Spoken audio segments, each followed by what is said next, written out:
안녕하세요. 저는 40대 중반에 이혼한 이혼녀입니다. 제가 왜 남의 일이라고 생각했던 이혼녀가 될 수밖에 없었는지 여러분들에게 하소연하고 싶어 이 글을 올립니다. 저는 평범하지만 화목하고 따뜻한 가정에서 막내딸로 자랐습니다. 가족으로는 자상하시고 성실한 아버지, 다정하고 따뜻한 성품인 어머니, 그리고 형제간 우애가 좋은 언니와 오빠가 있습니다. 저희 집은 큰 부자는 아니지만 언제나 서로 아끼고 위하는 화목한 가족입니다. 저는 대부분의 모든 가정은 저희 집과 크게 다르지 않다고 생각하며 살아왔습니다. 저는 대학을 졸업하고 회사에 취직을 하였습니다. 남편과는 친구 결혼식장에서 만났습니다. 저는 신부의 제일 친한 친구로 들러리를 섰고 남편 역시 신랑의 절친이었습니다.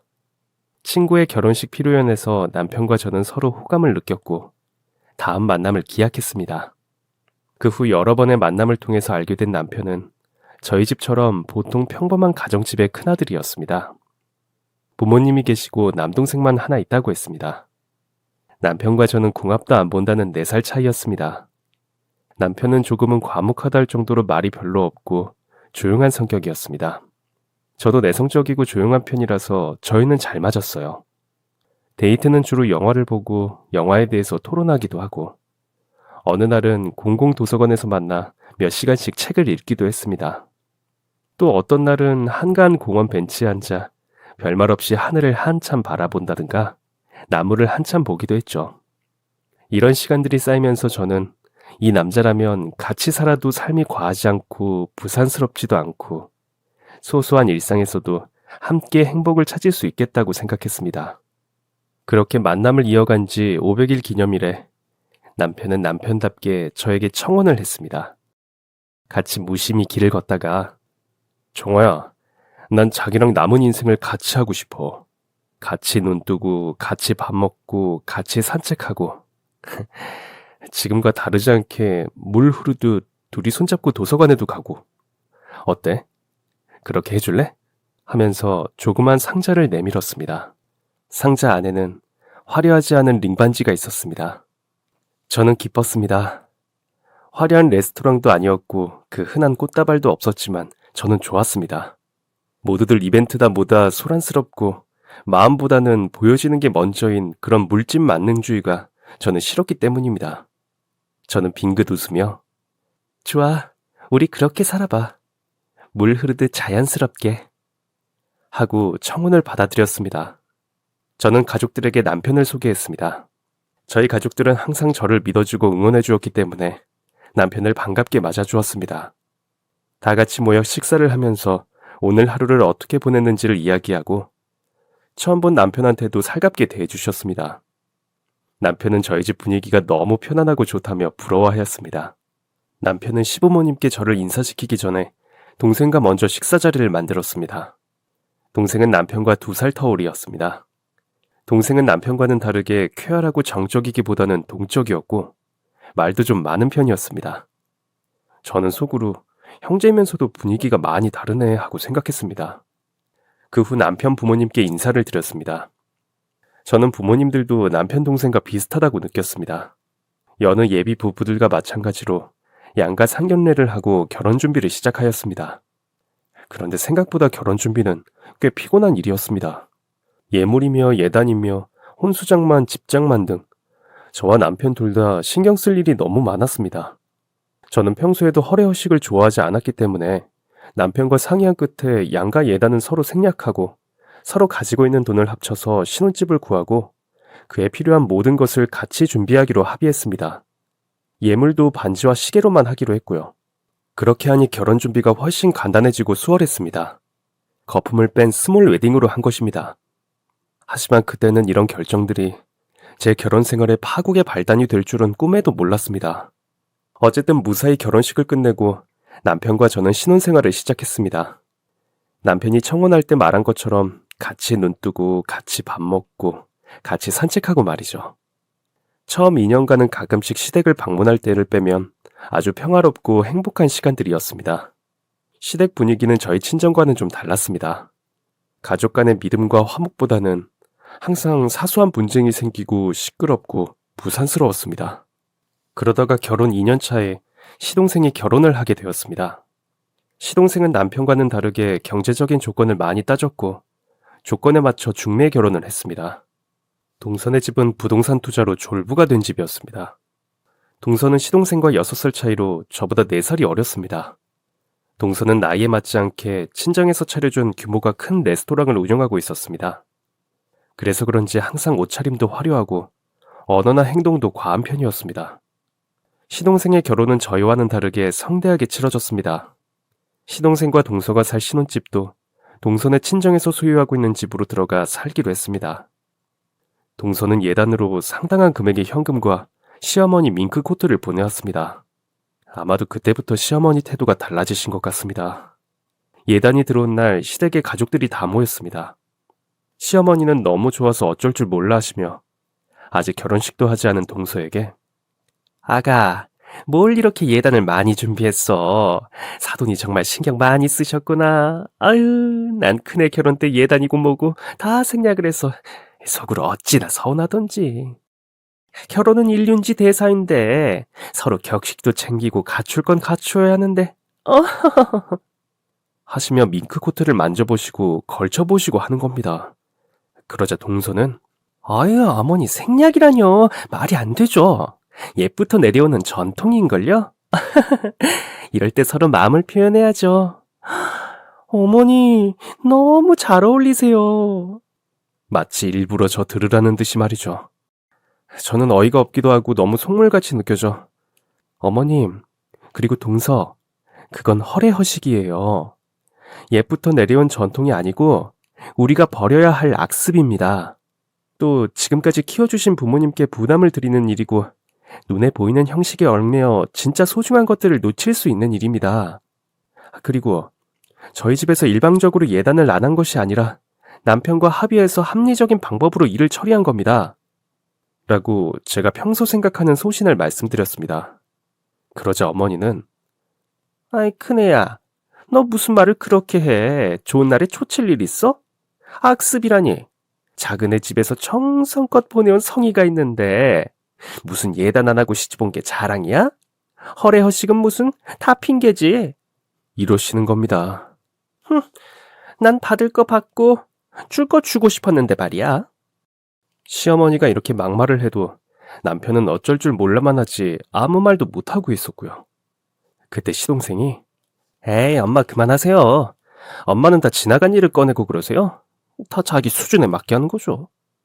그러자 동서는 아이 어머니 화 푸세요. 형님은 형님 방식이 옳다고 생각하는 거겠죠. 사람은 생각이 다 다르잖아요. 그만 정리하고 저희 레스토랑에 가서 저녁 먹어요. 형님이랑 아주버니도 같이 가세요. 이러는 겁니다. 시어머니는 너무 좋아하시며 아이고 내가 복덩이 둘째 며느리 덕에 뒤늦게 레스토랑도 다니고 호강한다 호강해. 하시며 웃으시는 겁니다. 시어머니는 옛날 사람이고 노욕이 있어 그렇다 치더라도 시동생이나 동서처럼 젊은 사람 입에서 그런 말이 나오니 참 어이가 없었습니다. 때리는 시어머니보다 말리는 신우가 밉다더니 시동생과 동서가 딱 그렇더라고요. 저는 일이 있다고 핑계를 대고 남편과 집으로 돌아왔습니다. 처음으로 남편한테도 실망했습니다. 저는 시댁 식구들의 바닥을 본 느낌이었습니다. 그런데 시동생이 결혼을 하고 동서가 들어오자 시어머니의 차별은 본격화되었습니다. 동서가 결혼할 때 저는 임신 4개월이었고 동서도 속도 위반으로 임신 2개월이었습니다. 임신 초반에 제가 입덧을 할 때는 아휴, 난 애 둘을 낳았어도 입덧이 뭔지도 모르고 지나갔는데 넌 참 유난하구나. 사부인이 입덧이 심했었니? 하시며 친정 엄마까지 소환하셔서 구박을 하시더니 제가 입덧이 어느 정도 가라앉고 막 결혼한 동서가 입덧을 하자 어쩔 줄 몰라 하시며 아유 큰일이네. 아무것도 못 먹어서 어째. 아가 뭐 먹고 싶은 거 없어? 말만 해라. 다 만들어줄 테니. 아 큰애야, 너 입덧은 어떻게 가라앉았어? 둘째 입덧 가라앉게 뭐라도 좀 해보렴. 이러시는 겁니다. 저는 글쎄요. 어머니, 전 한두 달 지나니 그냥 자연스럽게 없어지던데요. 입덧에는 특별한 방법이 없어요. 그냥 견뎌내야죠. 동서가 동서 친정어머니 닮아서 좀 유난한가 보네요. 전 어머니가 저한테 한 말을 똑같이 돌려줬습니다. 그 순간만큼은 속이 시원했습니다. 참 돈의 힘은 대단한 것 같습니다. 돈이 그렇게 좋을까요? 지참금 많이 들고 온 며느리가 대단한가 봅니다. 어머니의 동서 사랑은 계속 이어졌습니다. 저는 동서보다 2년이나 먼저 결혼을 해서 새댁 살림도 배우고 익혔는데 동서는 임신한 상태로 시집을 와서 시댁 살림을 배우기는커녕 시댁에 오연 요리조리 가진 핑계를 대고 빠져나가면서 손에 물 한 방울 안 묻히는 며느리가 되었습니다. 그렇게 우여곡절을 겪고 제가 2달 먼저 딸아이를 출산했습니다. 저는 막달에 아이가 거꾸로 있어서 어쩔 수 없이 수술을 해서 어렵게 예쁜 딸아이와 만났습니다. 그런데 어머니는 제가 딸아이를 낳은 것도 제가 제왕절개를 한 것도 다 제가 부족해서 그런 것처럼 못마땅해 하시고 눈치를 주었습니다. 어머니는 아직도 남아 선호 사상이 있는 것 같았습니다. 수술을 하고 아파서 누워있는 저를 힐끔 보시고는 고생했다. 어차피 고생하는 거 아들이었으면 좋으련만. 하시는 겁니다. 그리고는 남편을 보며 애가 왜 이렇게 부실해? 남들은 다 자연분만도 잘하더만. 자연분만해야 애도 더 똑똑하고 그렇다는데 밖에서 딸이니 뭐 별 상관없겠다. 이러시는 겁니다. 남편은 어머니의 그런 폭력에 가까운 말을 듣고도 그저 가만히 있는 거예요. 아들이면 똑똑해야 되고 딸이면 똑똑하지 않아도 된다는 말인가요? 또 자연분만을 해야 아기가 똑똑하다는 건 어디서 나온 말인가요? 아무 근거도 없는 말로 이제 막 출산을 한 며느리 속을 뒤집는 시어머니가 야속했습니다. 저는 너무 화가 났지만 어머니께 따질 기력도 없었습니다. 가만히 있는 남편에게 더 화가 치밀었죠. 저는 수술한 몸과 마음이 모두 만신창이가 된 것 같았습니다. 저는 퇴원을 한 후 평소 소신대로 산후조리원에 들어가서 몸조리를 했습니다. 친정 어머니든 시어머니든 나이 드신 부모님들을 고생시키고 싶지 않았기 때문입니다. 저는 몸조리가 끝나고 다시 출근을 하였습니다. 제가 다니는 회사는 직원들을 위한 위탁 어린이집이 있어서 저는 출근하면서 같은 건물 어린이집에 아이를 맡겼고 점심시간에도 아이를 보러 가기도 하고 퇴근하면서 아이를 데려왔습니다. 시간은 흘러 제가 출산을 하고 2달 후 동서가 출산을 했습니다. 동서는 특별한 문제가 있는 게 아니었는데도 출산의 고통과 미용상의 이유로 제왕절개를 고집했습니다. 그런데 어머니는 동서에게 아유 그래 잘 생각했다. 요즘엔 엄마랑 애기 둘 다 고생시키지 않으려고 다들 수술 많이 한다더라. 네 형님도 수술로 낳았잖아. 이러시는 겁니다. 참 어떻게 저럴 수가 있는지요. 제가 어쩔 수 없이 수술을 하게 됐을 때도 수술한다고 눈치를 주신 분이 말입니다. 제가 아무 이유도 없이 수술한 게 아니란 걸 뻔히 알면서도 말이죠. 그렇게 동서는 수술을 해서 아들을 낳았습니다. 어머니는 아이고 아가 고생했다. 네가 우리 집 대를 이을 손주를 낳아줬구나. 정말 장하다. 내가 몸조리 시켜줄 테니 아무 걱정 말고 너는 네 몸만 신경 쓰거라. 이러시는 겁니다. 그리고 건강원에 호박즙을 주문하고 손수 가물치를 사다가 집에서 고아 동서에게 주었습니다. 어머니는 꼬박 2달을 동서 몸조리를 시켜주었습니다. 제가 딸아이를 출산했을 때와는 비교도 되지 않는 융숭한 대접이었죠. 동서가 다시 레스토랑에 나가야 하자 동서 애기도 시어머니께서 키워주시겠다고 했습니다. 물론 매달 충분한 돈을 받기로 하고요. 저는 씁쓸했지만 참았습니다. 저는 힘들더라도 제 아이는 제가 키우겠다고 늘 생각했으니까요. 그런데 동서가 아들을 낳은 후부터 어머니의 차별은 더 심해졌습니다. 사사건건 동서와 저를 비교했고 동서는 모든 일을 돈으로 해결했습니다. 저희 부부는 결혼하면서부터 의논을 해서 시댁과 친정 양가에 똑같이 매달 20만 원씩 부모님 용돈을 드렸습니다. 처음에는 어머니도 고마워하시고 좋아하시더니 동서가 시집 온 뒤로 어머니께 시도 때도 없이 돈을 드리고 선물을 안기니 제가 드리는 용돈을 마음에 들어 하지 않으셨습니다. 동서는 예단 사건 이후 어머니가 돈을 좋아하고 제가 예단을 생략했다는 것을 알게 된 후부터 더욱더 돈으로 어머니 환심을 사고 저를 불편하게 만들었습니다. 저는 근무 시간이 정확한 직장에 나갔지만 동서는 출퇴근이 자유로운 레스토랑 사장이어서 더더욱 어머니 비율을 맞출 수 있었고 그러면서 점점 어머니와 제 사이는 멀어져 갔습니다. 결혼 초에는 어머니도 저에게 이 정도는 아니었는데 말이죠. 그런데도 남편은 절대 저의 방패가 되어주질 못했습니다. 연애할 때 좋았던 남편의 성격은 결혼해서는 그저 부모님 눈치나 보는 답답한 성격이었습니다. 남편은 큰아들임에도 불구하고 본가에서 존재감이 별로 없었습니다. 아마도 조용하고 별말이 없으니 항상 요구사항이 많은 시동생에 비해서 뒤로 밀리고 신경을 쓰지 않는 자식이 된 것 같았습니다.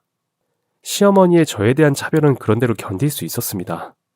저는 친정에서 제대로 된 가정교육을 받았고 늘 제가 하는 일에 소신을 가졌기 때문에 시어머니의 부당한 일에는 어머니께도 목소리를 냈습니다. 더군다나 남편이 그렇지 못했기 때문에 저는 강해질 수밖에 없었습니다. 그런데 딸아이가 자라면서 아이까지 차별받는 것은 정말 화가 나고 견디기 어려웠습니다. 딸아이도 점점 자라면서 본인이 사촌인 동선의 아들과 차별받는다는 것을 느끼기 시작했습니다. 가족 행사가 있던 어느 날 시댁에서 가족들이 다 함께 모여 식사를 하게 되었습니다. 동선의 아들은 시아버지와 남편 시동생 이렇게 남자들끼리 겸상을 하였고 딸아이는 저희들과 같이 밥을 먹게 되었습니다. 그것만으로도 충분히 화가 나는데 어머니는 조카는 가만히 앉아있게 하고 여자라는 이유로 딸아이에게 자꾸 심부름을 시켰습니다. 민주야, 상 놓는 것 좀 도와라. 이제 이런 것도 할 줄 알아야지. 수저도 좀 넣고 엄마 도와서 반찬도 좀 나르고. 저는 신경이 쓰였지만 가족들도 다 모인 자리고 해서 애써 참았습니다. 그런데 딸아이와 제가 한참 밥을 먹고 있는데 민주야, 가서 성준이 먹게 고기 좀 더 가져와라. 이러시는 거예요. 딸아이가 주방으로 가서 고기를 가져다 주고 와서 밥을 먹으려고 하는데 민주야, 성준이 밥 다 먹은 것 같으니 물 좀 가져다 주거라. 이러시는 겁니다. 저는 도저히 참을 수가 없어서 민주야, 밥 다 먹었으면 성준이랑 잠깐 나가서 놀아 라고 말하고 어머니께 어머니, 지금이 조선시대입니까? 어머니도 여자시면서 여자 남자 그렇게 차별하고 싶으세요? 민주, 성준이 둘 다 어머니한테는 소중한 손주 아닌가요? 그렇게 대놓고 아이들을 차별하시면 상처받는 민주뿐만 아니라 성준이한테도 잘못된 교육을 하시는 겁니다. 그리고 성준이가 그렇게 애틋하시면 어머니께서 직접 고기도 가져다 주시고 물도 가져다 주세요. 아니면 동서시키시던가요. 그랬더니 어머니는 아니, 너는 별것도 아닌 일을 그렇게 발끈하니? 어? 여자애가 심부름 좀 할 수 있지. 저는 어머니, 그럼 남자애는 심부름 하면 안 되는 건가요? 민주와 성준이 이제 겨우 12살입니다. 물론 12살이라는 나이는 충분히 식사 심부름을 할 수 있는 나이입니다. 저도 집에서는 민주 교육을 위해서 식사 차리는 걸 돕게 합니다.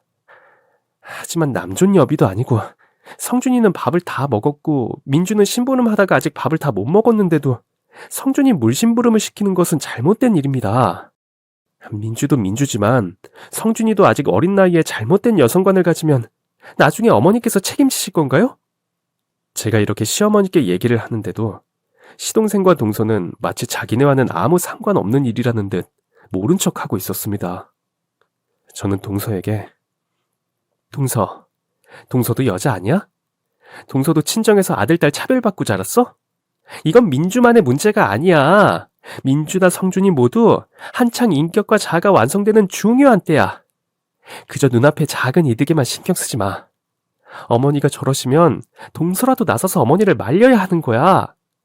이렇게 말하고 나와 아이를 데리고 집으로 와버렸습니다. 저는 그날 늦게 집으로 돌아온 남편에게 크게 화를 냈습니다. 저는 남편에게 당신 집은 왜 항상 이러는 거야?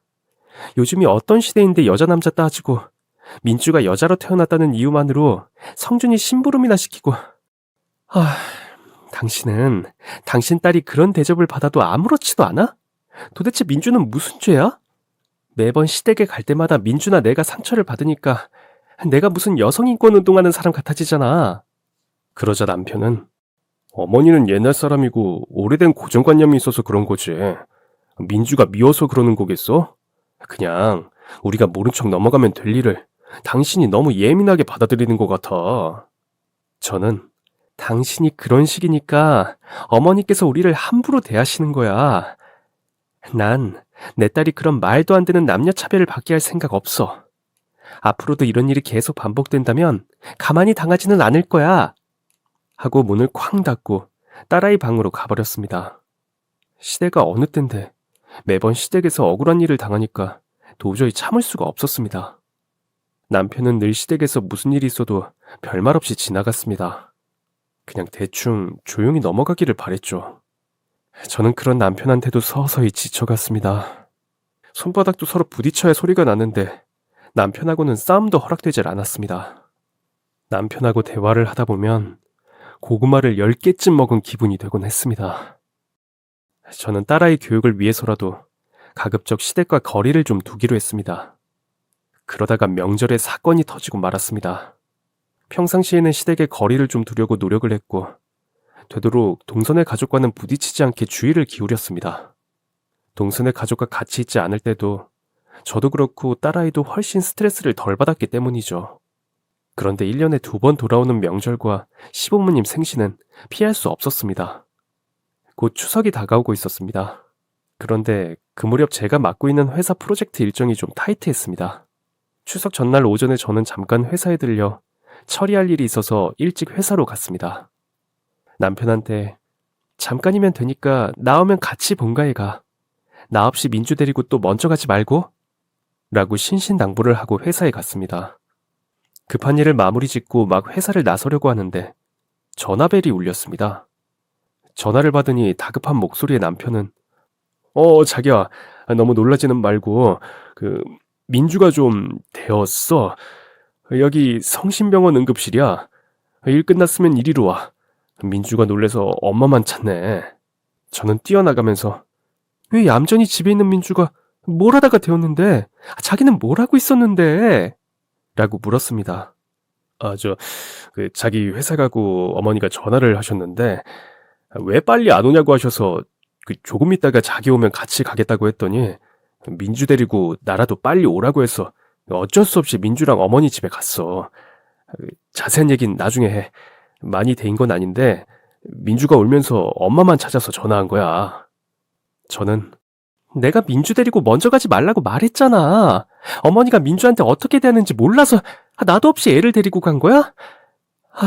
이 더위에 애가 손을 대었으니 얼마나 불편하겠어. 당신 정말 너무하네. 라고 말하고 전화를 끊어버리고 급하게 차를 몰고 병원으로 갔습니다. 저는 정말 남편한테 화가 치밀었습니다. 병원에 도착해서 아이를 보니 왼손바닥 엄지손가락 부분이 데어서 화상치료를 하고 붕대를 감아놓은 상태였고 아이도 진정이 되어 있었습니다. 저는 딸에게 민주야 어떻게 된 일이야? 어쩌다가 손을 대인 거야? 라고 물었습니다. 민주는 다시 울먹이며 아빠랑 할머니 댁에 갔는데 성준이도 와 있었어. 그래서 성준이랑 같이 작은 방에서 핸드폰 가지고 놀고 있는데 할머니께서 엄마도 아직 안 왔으니까 나보고 와서 심부름이라도 하라고 해서 갔는데 할머니께서 전 부치는 것 보고 배우라면서 한번 해보라고 했는데 내가 실수로 전기펜을 잡아서 데웠어. 처음에는 따갑고 아팠는데 이제 괜찮아 엄마. 그래서 저는 작은 엄마는 뭐 하시고? 하고 물었더니 옆에서 남편이 재수씨도 뭐 레스토랑 일이 바쁘다나 오후에 온다고. 아유, 내가 민주 못하게 말렸어야 했는데 일진이 안 좋은가 이런 일이 생겨버렸네. 이러는 겁니다. 아빠가 돼서 하루 운세 타령이라뇨?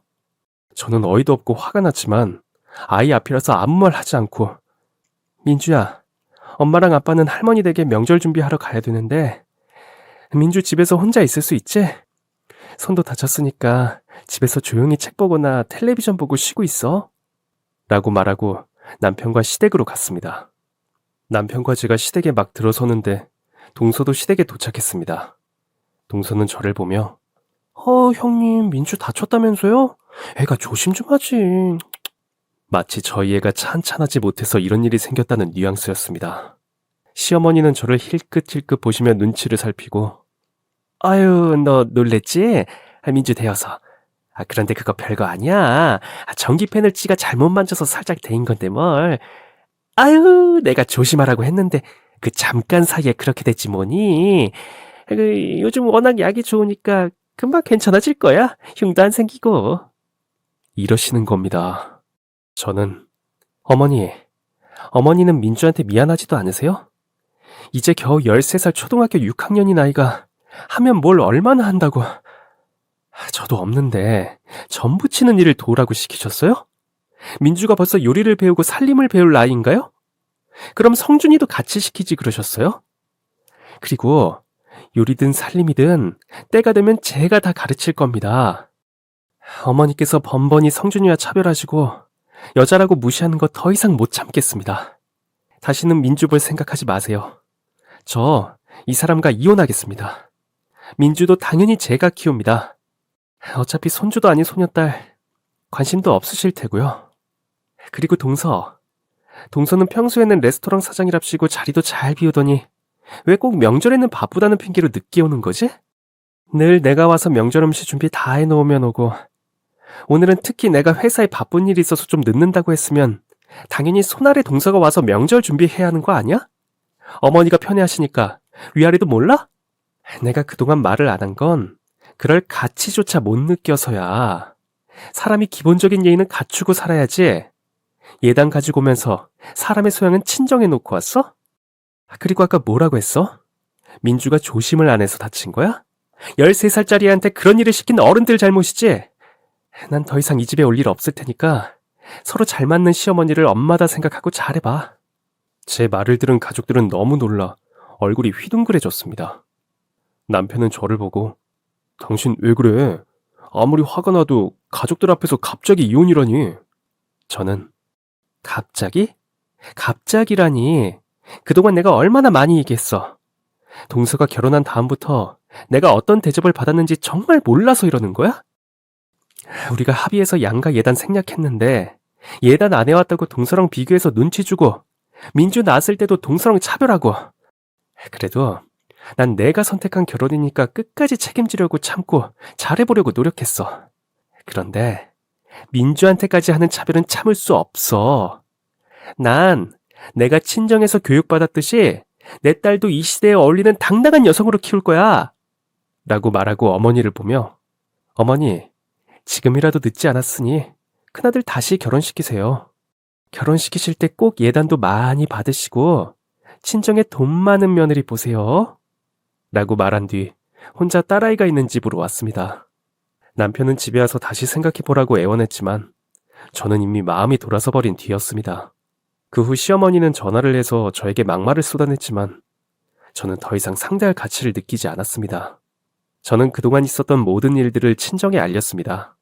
친정 부모님과 가족들은 언제나 그랬듯이 제 결정을 존중해 주었고 위로와 격려를 해 주었습니다. 며느리도 자식인데 아들과 결혼해서 손주까지 낳은 사람한테 어떻게 그런 행동들을 할 수 있었을까요? 오히려 이혼을 결심하고 나니 마음이 편안해졌습니다. 지금은 이혼 절차를 밟고 있고요. 저는 제 딸아이도 성도 제 성으로 바꿔줄 생각입니다. 태어나서부터 손녀라는 이유로 남녀 차별을 받은 그런 성씨를 딸에게 남겨주고 싶지 않기 때문입니다. 이혼을 결심하고 저는 딸에게 엄마가 왜 이혼할 수밖에 없는지 충분히 설명했습니다. 딸아이는 기특하게 이해를 해주었습니다. 남의 일만 같았던 이혼을 하게 됐지만 저는 부끄럽지 않습니다. 무조건 참는 것은 미덕이 아니니까요. 저는 제 선택에 책임을 다하기 위해서 딸아이를 훌륭하게 키울 것입니다. 열린 사고와 의식 있는 여성으로요. 많이 응원해주세요.